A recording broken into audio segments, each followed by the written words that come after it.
Hello guys, welcome back to my channel. So friends, आज मैं आप लोगों को एक डिज़ाइनर गाउन बनाना बताऊंगी और इसे मैंने बनाया है अपनी पुरानी ओल्ड साड़ी से। तो इसे बहुत ही बनाना आसान है। तो मेरी साड़ी कुछ इस तरीके से थी, नीचे ये फ्लावर बने हुए थे और ये मेरी प्योर जॉर्जेट की साड़ी है। तो गाइस, इसके लिए मैंने 3.5 मीटर का अस्तर लिया है और ये मेरी साड़ी पूरी फुल 5.5 मीटर की साड़ी है। तो मेरी साड़ी पूरी यूज हो जाएगी गाउन बनाने में। तो सबसे पहले मैं आप लोगों को अस्तर पे कटिंग करना बताऊंगी। तो जिसके लिए मैंने लेंथ ली है 15 इंच। आप अपने अकॉर्डिंग इसे कम या ज़्यादा कर सकते हैं। और शोल्डर लिए हैं मैंने 7 इंच, आर्म होल लिए हैं मैंने 7.5 इंच और चेस्ट का मैं 4th पार्ट पे निशान लगा रही हूँ।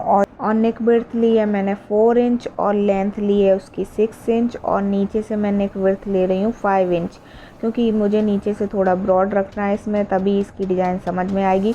और जो कमर का मैं निशान लगा रही हूँ वो भी मैं अपना 4th पार्ट पे लगा रही हूँ और उसमें मैं 2.5 इंच एक्स्ट्रा लूँगी।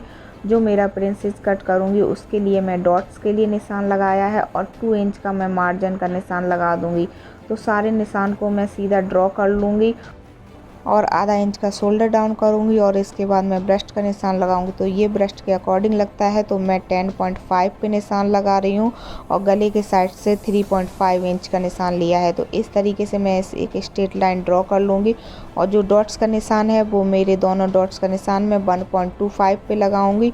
तो ये एक प्रिंसेस कट का निशान मैं जो लगा रही हूँ वो विदाउट कटिंग से बना रही हूँ और आर्म होल की साइड से प्रिंसेस कट का निशान लगा दूंगी। और इसके बाद मैं अपने आर्म होल का राउंड दूंगी। ये तो मैंने बैक और फ्रंट दोनों आर्म होल का राउंड दे दिया है और इसके बाद फ्रंट नेक का भी राउंड दे दूंगी और फिर इसके बाद मैं अपना बैक नेक का भी राउंड दूंगी। तो ये मैंने लगाया है 3 इंच पे, आप चाहें तो इसे कम या ज़्यादा कर सकते हैं।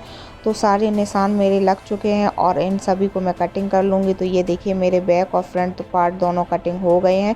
अब मैं इसे फैब्रिक पे कटिंग करके दिखाऊंगी। तो ये देखिए मेरे फैब्रिक पे भी मैंने कटिंग कर लिए हैं और मैंने जो फैब्रिक लिया है वो एक्स्ट्रा लिया है, क्योंकि ये कपड़ा बहुत ज़्यादा फिसलने वाला होता है। तो इसलिए मैं इसे सिलाई ना लगा के फेविग्लो से अटैच करूँगी। और ये मैंने गले के लिए वेस्ट बुकरम को कट कर लिया है, तो इसको मैंने सिलाई से अटैच कर लिया है और इसको मैं अल्टर करूँगी, क्योंकि इससे बहुत अच्छी फिनिशिंग आती है। और इसमें मैं छोटे छोटे कट लगा के अल्टर कर रही हूँ, तो बहुत आसानी से हमारा जो गला है वो फिनिशिंग से निकल के आता है।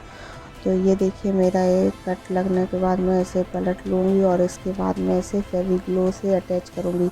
आप चाहें तो फेविकॉल को भी यूज कर सकती हो। फेविकॉल में हाफ पानी डालकर आप उसे एक अच्छा सा गोल बना लीजिए और जो मेहंदी की कोन वगैरह होती है उस तरीके से बना के आप इसे यूज कर सकती हो। और मैं इसे फेविग्लो से अटैच कर रही हूँ, क्योंकि मैं इसी से ही चिपकाती हूँ। इससे क्या है, बहुत ही मजबूती से हमारे कपड़ा या स्टोन होते हैं वो चिपक जाते हैं और बिल्कुल भी छूटते नहीं हैं। तो मैंने देखिए कितनी फिनिशिंग से इसे चिपका लिया है और उसके बाद थोड़े सूखने के बाद मैं इसे प्रेस कर दूंगी, जिससे और ज़्यादा मजबूत हो जाएगा। तो मेरा बैक और फ्रंट दोनों पार्ट मैंने अच्छी तरीके से तैयार कर लिए हैं और इसके बाद मैं फ्रंट का सेकंड पार्ट कट करूँगी। तो वो फ्रंट में पेपर पे कट करके बताऊँगी, जिससे क्या है हमारा कपड़ा बिल्कुल वेस्ट नहीं होता है। तो ये मैं जो फ्रंट पार्ट था उसे मैं पेपर पे ड्रॉ कर लूँगी और उसके बाद मैं इसे कट करूँगी। तो इससे क्या है, अगर कोई भी डिज़ाइन नई हो या बिगनर्स हो तो आप पेपर पे कटिंग करें, जिससे क्या है हमें कटिंग करने में आसानी हो जाती है। अगर कोई भी गलती हो जाए तो हम दूसरा पेपर लेके उसे कट कर सकते हैं। तो इस तरीके से हमारे कपड़े की भी बचत होगी और हमारी फिनिशिंग से कटिंग भी हो जाएगी। तो ये मैं जो गले का मार्क लगा रही हूँ वो आधा इंच मैंने कम चौड़ाई कर ली थी इसकी और 3 इंच पे मार्क कर रही हूँ और उसे राउंड देते हुए मैं कट करूँगी। तो इस तरीके से मैंने इसकी कटिंग की है। सो गाइस, हमें ध्यान रखना है, आगे का गला हमें छोटा ही रखना है। तो गले की साइड से मैं 2 इंच का मार्क करूँगी और एक स्ट्रेट लाइन ड्रॉ कर लूँगी और उसे इस तरीके से शेप देते हुए मैं कट कर लूँगी। तो ये मैं देख रही हूँ कि हमें करीब गले से 1.5 इंच तक की दूरी रखनी है, जिससे क्या हमें अल्टर करने में कोई प्रॉब्लम नहीं होगी। सो गाइस, पेपर को मैं फ्रंट पार्ट पे रख के देखूँगी कि हमारी शेप किस तरीके से आई है। तो देखिए शेप हमारी परफेक्ट है। ये हमारा एक्स्ट्रा कपड़ा है, जब हम गला पट्टी लगाएंगे तो हमारा ये बिल्कुल बराबर में गला आ जाएगा।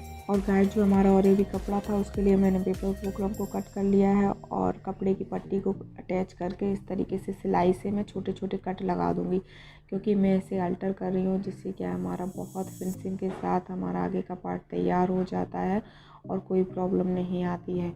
तो और जो एक साइड खुला हुआ है उसे मैं फेविग्लो से अटैच करूँगी और जो हमारा एक्स्ट्रा कपड़ा है उसे मैं कट कर दूँगी। तो इस तरीके से कुछ हमारा पार्ट तैयार हो जाएगा बहुत ही फिनिशिंग के साथ।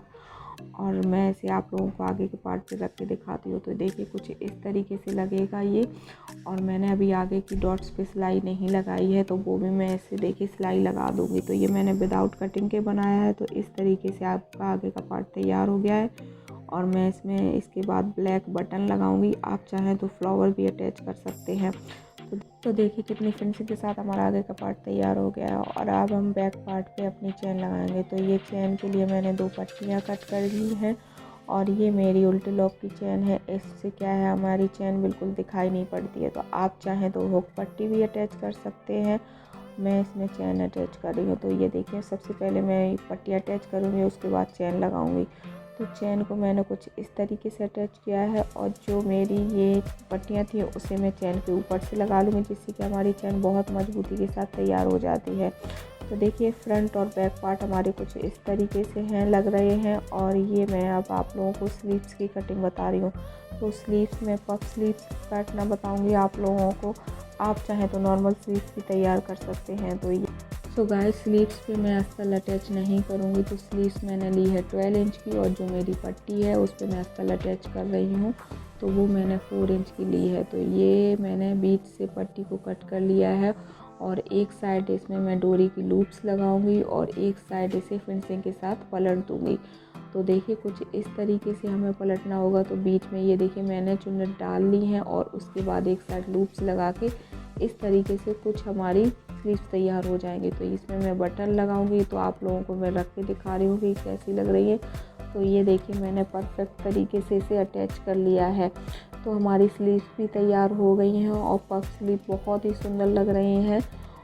तो गाइस हमारा ऊपर का पार्ट तैयार है। अब मैं आप लोगों को नीचे के पार्ट की कटिंग करना बता रही हूँ। तो ये मैं स्ट्रेट ही रखूँगी और इसे मैं 2 पार्ट में प्लेट डाल के तैयार कर लूँगी। तो उससे पहले मैं आप लोगों को अस्तर पे कटिंग करना बता रही हूँ। तो जितनी आपको लेंथ चाहिए उतनी लेंथ ले लीजिए और एक साइड से मैं इसमें 10 इंच का मार्क लगा रही हूँ और दूसरी साइड भी इसके अपोजिट मैं 10 इंच का मार्क लगा के इसे कट कर लूँ।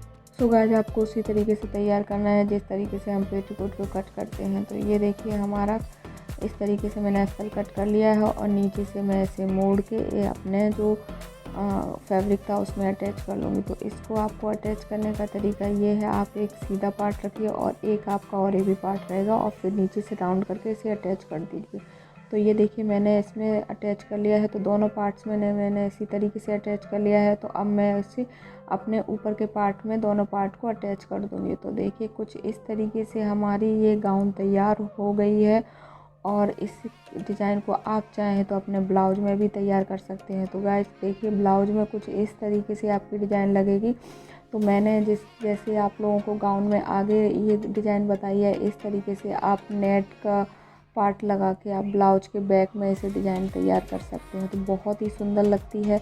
तो गाउन का लुक कुछ इस तरीके से आ रहा है। देखिए आप लोगों को कैसी लगी। अगर फ्रेंड्स आप लोगों को मेरी वीडियो अच्छी लगे तो please like share and comment जरूर करें और मेरे चैनल को सब्सक्राइब जरूर करें। सो फ्रेंड्स मिलती हूँ आप लोगों को मैं नेक्स्ट वीडियो में। तब तक करती हूँ आप लोगों से बाय बाय।